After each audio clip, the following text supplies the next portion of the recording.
ಕ್ರೀಡಾಕೂಟದಲ್ಲಿ ತೀರ್ಪುಗಾರರಾದ ನಾವು ಸ್ಪರ್ಧೆಯ ನೀತಿ ನಿಯಮಗಳಿಗೆ ಅನುಗುಣವಾಗಿ ಜವಾಬ್ದಾರಿಯುತವಾಗಿ ನ್ಯಾಯಸಮ್ಮತವಾಗಿ ಇಲಾಖೆ ಮತ್ತು ಕ್ರೀಡೆಯ ಉನ್ನತಿಗಾಗಿ ವಿಶಾಲ ಮನೋಭೂಮಿಕೆಯಿಂದ ತೀರ್ಪನ್ನು ನೀಡುತ್ತೇವೆಂದು ಪ್ರತಿಜ್ಞೆ ಮಾಡುತ್ತೇವೆ. ಜೈ ಹಿಂದ್, ಜೈ ಕರ್ನಾಟಕ ಮಾತೆ. Thank you. ಹಿರಿಯ ಪ್ರಾಥಮಿಕ ಶಾಲಾ ವಿದ್ಯಾರ್ಥಿಗಳ ಕ್ರೀಡಾಕೂಟದಲ್ಲಿ ಕ್ರೀಡಾಪಟುಗಳಾಗಿ ಭಾಗವಹಿಸುತ್ತಿರುವ ನಾವುಗಳು ಸ್ಪರ್ಧೆಯ ನೀತಿ ನಿಯಮಗಳಿಗೆ ಅನುಗುಣವಾಗಿ ತೀರ್ಪುಗಾರರ ತೀರ್ಪಿಗೆ ಬದ್ಧರಾಗಿ ಕ್ರೀಡಾ ಮನೋಭೂಮಿಕೆಯಿಂದ ಶಿಕ್ಷಣ ಇಲಾಖೆ ಮತ್ತು ಕ್ರೀಡೆಗಳ ಹಿರಿಮೆಗಾಗಿ ಭಾಗವಹಿಸುತ್ತೇವೆಂದು ಪ್ರತಿಜ್ಞೆ ಮಾಡುತ್ತೇವೆ.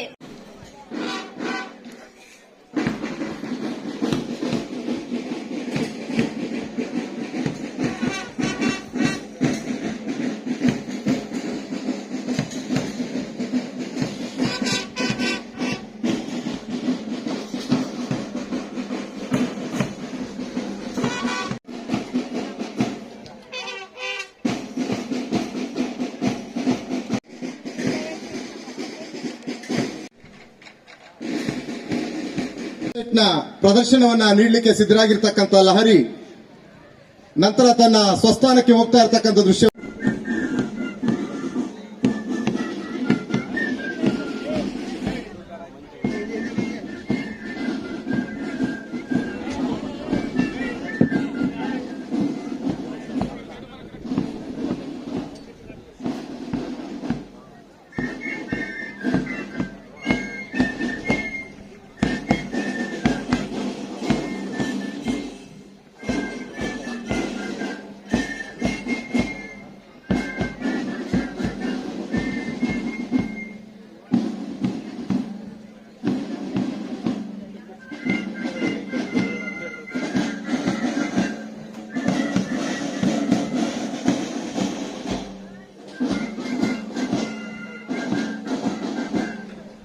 ರೀತಿಯಲ್ಲಿ ಹೆಜ್ಜೆಯನ್ನು ಹಾಕಿ ಸಲ್ಯೂಟ್ ಅನ್ನ ಮಾಡಿ ಅನುಮತಿಯನ್ನ ಮಾನ್ಯ ಶಾಸಕರಿಂದ ಪಡ್ಕೊಳ್ತಕ್ಕಂಥ ದೃಶ್ಯವನ್ನ ಕಾಣ್ತಾ ಇದ್ದೇವೆ.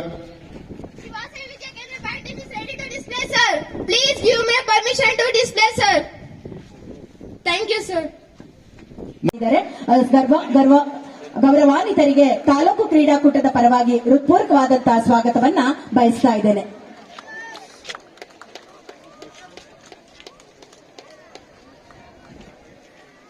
ಮತ್ತು ದೇಹ ಎರಡರ ಮೇಲಿನೂ ಕೂಡ ಧನಾತ್ಮಕವಾದಂತಹ ಪರಿಣಾಮ ಬೀರುತ್ತದೆ.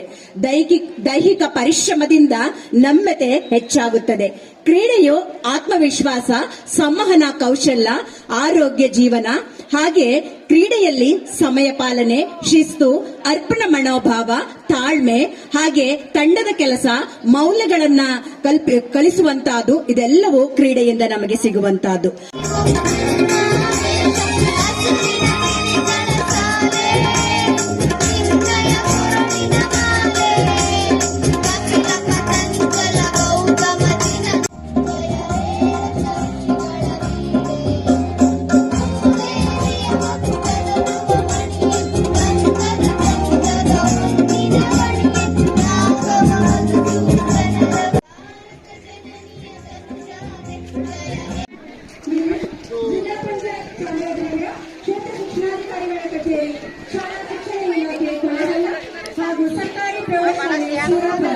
ಇವರ ಸಂಯುಕ್ತ ಆಶ್ರಯದಲ್ಲಿ ಪ್ರೌಢಶಾಲೆಗಳ ಹಾಗೂ ಹಿರಿಯ ಪ್ರಾಥಮಿಕ ಶಾಲೆಗಳ ತಾಲೂಕು ಮಟ್ಟದ ಕ್ರೀಡಾಕೂಟದ ಉದ್ಘಾಟನಾ ಸಮಾರಂಭವನ್ನು ಇದೀಗ ಹಮ್ಮಿಕೊಂಡಿದ್ದು, ಅದರ ಜನಸಂಖ್ಯೆ ಪಾಪ್ಯುಲೇಷನ್ ನಲ್ಲಿ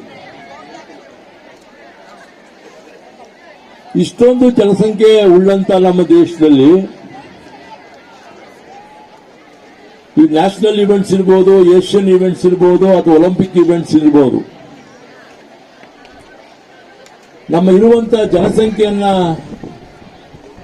ನೋಡಿದಾಗ ಉತ್ತಮ ಕ್ರೀಡಾಪಟುಗಳು ಹೊರಹೊಮ್ಮಲಿಕ್ಕೆ ಇವತ್ತು ಅವಕಾಶಗಳು ಇದ್ದೂ ಕೂಡ, ಆದರೆ ಗುಣಮಟ್ಟದ ಕ್ರೀಡೆ ಪ್ರಪಂಚದಲ್ಲಿ ವಿವಿಧ ದೇಶಗಳ ಸಾಲಿನಲ್ಲಿ ನಾವು ಆ ಒಂದು ಕ್ರೀಡೆಯಲ್ಲಿ ಭಾಗವಹಿಸಿದಾಗ ನಾವು ಬಹಳ ಕೆಳಗಿರ್ತಕ್ಕಂಥದ್ದು ಕ್ರೀಡೆಗಳಲ್ಲಿ. ಈ ಒಂದು ಅಂಕಿಅಂಶದ ಪ್ರಕಾರ ನಾವು ಇದ್ದೇವೆ ಅಂತ ಹೇಳಿ ತಪ್ಪಾಗಲಾರದು. ಹಾಗಾಗಿ ನಾನು ತಮ್ಮಲ್ಲಿ ನಮ್ಮ ಪ್ರೌಢಶಾಲೆಯ ವಿದ್ಯಾರ್ಥಿ ಏನು ಈ ತಾಲೂಕು ಮಟ್ಟದ ಕ್ರೀಡೆಯಲ್ಲಿ ತಾವು ಭಾಗವಹಿಸುವ ಮುಖಾಂತರ ಇಲ್ಲಿ ವಿಜೇತರಾಗ್ತೀರಾ, ವಿಜೇತರಾದವರು ವಿಭಾಗದ ಮಟ್ಟಕ್ಕೆ, ವಿಭಾಗದವರು ರಾಜ್ಯ ಮಟ್ಟಕ್ಕೆ, ರಾಜ್ಯದವರು ದೇಶದ ಮಟ್ಟಕ್ಕೆ ಹೋಗಿ ಭಾಗವಹಿಸುವಂತ ಅವಕಾಶ ನಮ್ಮಲ್ಲಿದೆ. ನಮ್ಮಲ್ಲೂ ಕೂಡ ಉತ್ತಮ ಕ್ರೀಡಾಪಟುವನ್ನ ನಾವು ಹೊರಹೊಮ್ಮಲಿಕ್ಕೆ ನಮ್ಮ ಕ್ರೀಡಾ ಅಧಿಕಾರಿಗಳು, ಕೋಚ್ ಅವರು ಕೂಡ ಬಹಳಷ್ಟು ಪ್ರಮುಖವಾಗಿರ್ತಕ್ಕಂಥದ್ದು ಟು ಗೈಡ್ ದಿ ಅಥ್ಲೆಟ್. ಹಾಗಾಗಿ ಇಬ್ಬರ ಪರಿಶ್ರಮ ದೇಶಕ್ಕೆ ಮುಂದಿನ ವರ್ಷಗಳಲ್ಲಿ ಕೂಡ ಏಷ್ಯನ್ ಮತ್ತು ಒಲಿಂಪಿಕ್ಸ್ ನಲ್ಲಿ ಇನ್ನೂ ಹೆಚ್ಚಿನ ಪದಕವನ್ನು ಗಳಿಸುವಂತದಕ್ಕೆ ಅವಕಾಶ ಆಗಲಿ ಅಂತಕ್ಕಂಥ ಮಾತನ್ನು ಹೇಳಿ, ಇದೊಂದು ಉತ್ತಮ ಕ್ರೀಡಾಂಗಣ, ಮಹದೇಶ್ವರ ಕ್ರೀಡಾಂಗಣ ಮಹದೇಶ್ವರ ಕಾಲೇಜಿನ ಆವರಣದಲ್ಲಿರುವಂತಹ ಈ ಕ್ರೀಡಾಂಗಣ ಹಿಂದೆ ಇಲ್ಲಿ ಕ್ರೀಡಾಂಗಣ ನಿರ್ಮಾಣ ಮಾಡಬೇಕು ಅಂತ ಪ್ರಾರಂಭ ಅಂತ ಅಪೂರ್ಣವಾಗಿರ್ತಕ್ಕಂಥದ್ದು ನಾವು ಕಾಣ್ತೇವೆ. ಕಳೆದ ಬಾರಿ ಕೂಡ ನಾನು ವಿಧಾನಸಭೆಯಲ್ಲಿ ಇದ್ರ ಬಗ್ಗೆ ಪ್ರಸ್ತಾಪ ಮಾಡಿದೆ. ಇಂಡೋರ್ ಸ್ಟೇಡಿಯಂ, ಔಟ್ಡೋರ್ ಸ್ಟೇಡಿಯಂಗೆ ಡೆವಲಪ್ಮೆಂಟ್ಗೆ ಅನುದಾನವನ್ನು ಕೊಡಬೇಕು ಅಂತ ಹೇಳಿ. ಆ ಸಂದರ್ಭದಲ್ಲಿ ಕ್ರೀಡಾ ಇಲಾಖೆಯ ಸಚಿವರು ಇದಕ್ಕೆ ಅನುದಾನವನ್ನು ನಾವು ಬಿಡುಗಡೆ ಮಾಡಿಕೊಡ್ತೀವಿ ಅಂತಕ್ಕಂಥ ಭರವಸೆಯನ್ನು ಸದನದಲ್ಲಿ ನೀಡಿ, ಅನಿವಾರ್ಯ ಕಾರಣಗಳಿಂದ ಅವರು ರಾಜೀನಾಮೆ ಕೊಡಲಾಗಿ ಅದು ಕಾರ್ಯಗತ ಆಗಲಿದೆ. ಮುಖ್ಯಮಂತ್ರಿಗಳೇ ಹೊಂದಿರತಕ್ಕಂಥ ಈ ಒಂದು ಕ್ರೀಡಾ ಇಲಾಖೆ ಇವತ್ತು ಅವರ ಅಸ್ತಿತ್ವದಲ್ಲಿದೆ. ಬೆಳಗಾವಿನಲ್ಲೂ ಕೂಡ ನಾನು ಅದ್ರ ಬಗ್ಗೆ ಪ್ರಸ್ತಾಪ ಮಾಡಿದ್ರು. ಅವರ ಪರವಾಗಿ ಎಚ್ ಕೆ ಪಾಟೀಲ್ ಅವರು ಉತ್ತರ ಕೊಟ್ಟಿದ್ರು. ನಮ್ಮ ಕ್ಷೇತ್ರ ವಿಶೇಷವಾಗಿ 3 ತಾಲೂಕು ಒಳಪಡುತ್ತೆ. 3 ತಾಲೂಕು ಕೂಡ ಅನ್ವಯಿಸುವಂತಹ ಕ್ರೀಡಾಂಗಣಕ್ಕೆ ಅವಕಾಶ ಮಾಡಬೇಕು ಅಂತಕ್ಕಂಥ ಪ್ರಸ್ತಾವನೆ ಇಟ್ಟಾಗ ಮಾನ್ಯ ಎಚ್ ಕೆ ಪಾಟೀಲ್ ಅವರು ಖಂಡಿತ ಅದಕ್ಕೆ ಮಾನ್ಯ ಮುಖ್ಯಮಂತ್ರಿಗಳು ನಾನು ಚರ್ಚಿಸಿದಾಗ ಹೇಳಿದ್ದಾರೆ, ಅವಕಾಶವನ್ನ ಮಾಡಿಕೊಡ್ತೇನೆ ಅಂತ ಹೇಳಿ. ಯಳಂದೂರಿನ ಕ್ರೀಡಾಂಗಣ ನಿರ್ಮಾಣ ಮಾಡಲಿಕ್ಕೆ ಜಾಗದ ಅವಶ್ಯಕತೆ ಬಹಳವಾಗಿದೆ. ಜಾಗವನ್ನ ಗುರ್ತು ಮಾಡಿಕೊಟ್ರೆ ಖಂಡಿತವೂ ಕೂಡ ಅಲ್ಲಿಗೂ ಕೂಡ ಕ್ರೀಡಾಂಗಣಕ್ಕೆ ಅವಕಾಶ ಮಾಡಿಕೊಡ್ತೀನಿ ಅಂತಕ್ಕಂಥ ಭರವಸೆ ನೀಡಿದ್ರು. ನನಗಾದ್ರೂ ಕೂಡ ನಾನು ಕೂಡ ವಿದ್ಯಾರ್ಥಿ ಕ್ರೀಡಾಪಟು ಆದ್ರಿಂದ ಇಲ್ಲಿ ಕ್ರೀಡಾಂಗಣ ಮಾಡಿಸಬೇಕು ಅಂತಕ್ಕಂಥದ್ದು ನನ್ನ ಆಶಯ ಇದೆ. ನಾನು ಕೇವಲ ಈಗ 1.25 ವರ್ಷದ ಕೂಸಿ ಈಗ ಶಾಸಕನಾಗಿ ಕೊಳ್ಳೇಗಾಲ ವಿಧಾನಸಭಾ ಕ್ಷೇತ್ರದಲ್ಲಿ ಇನ್ನೂ 3.25 ವರ್ಷ ಅವಧಿ ಇದೆ.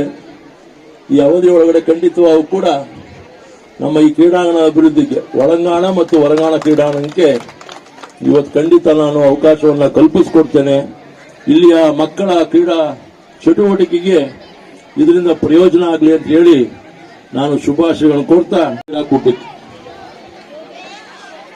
ಒಂದ್ ಕಡೆ ತೀವ್ರ ಬಿಸಿಲು ಇಲ್ಲ, ಇನ್ನೊಂದು ಕಡೆ ಮಳೆನೂ ಇಲ್ಲ.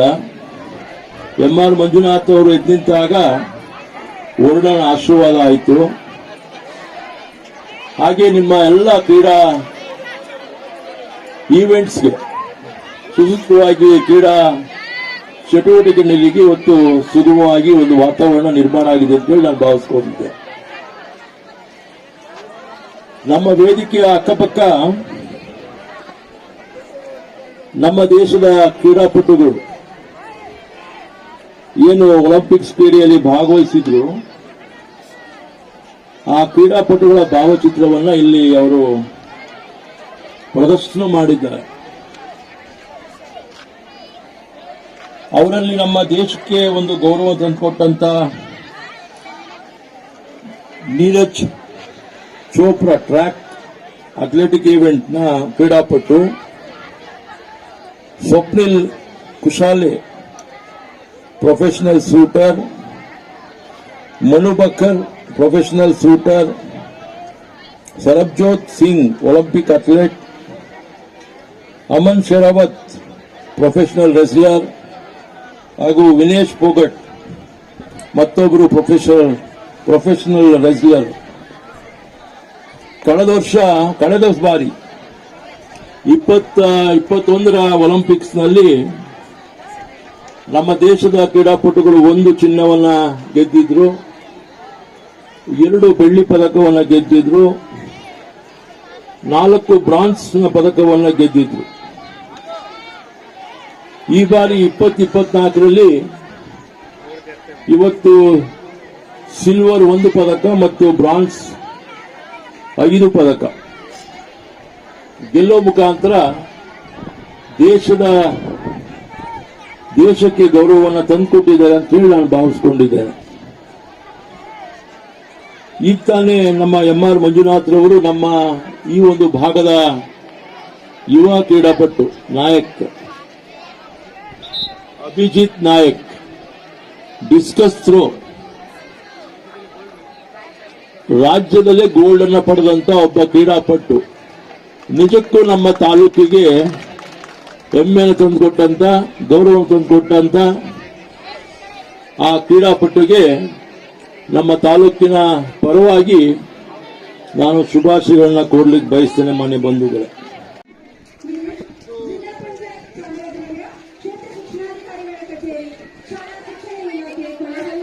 ಹಾಗೂ ಸರ್ಕಾರಿ ಪ್ರೌಢಶಾಲೆ ಸೂರಾಪುರ ಇವರ ಸಂಯುಕ್ತ ಆಶ್ರಯದಲ್ಲಿ ಪ್ರೌಢಶಾಲೆಗಳ ಹಾಗೂ ಹಿರಿಯ ಪ್ರಾಥಮಿಕ ಶಾಲೆಗಳ ತಾಲೂಕು ಮಟ್ಟದ ಕ್ರೀಡಾಕೂಟದ ಉದ್ಘಾಟನಾ ಸಮಾರಂಭವನ್ನು ಇದೀಗ ಹಮ್ಮಿಕೊಂಡಿದ್ದು, ಅದರ ಮತ್ತು ದೇಹ ಎರಡರ ಮೇಲಿನೂ ಕೂಡ ಧನಾತ್ಮಕವಾದಂತಹ ಪರಿಣಾಮ ಬೀರುತ್ತದೆ.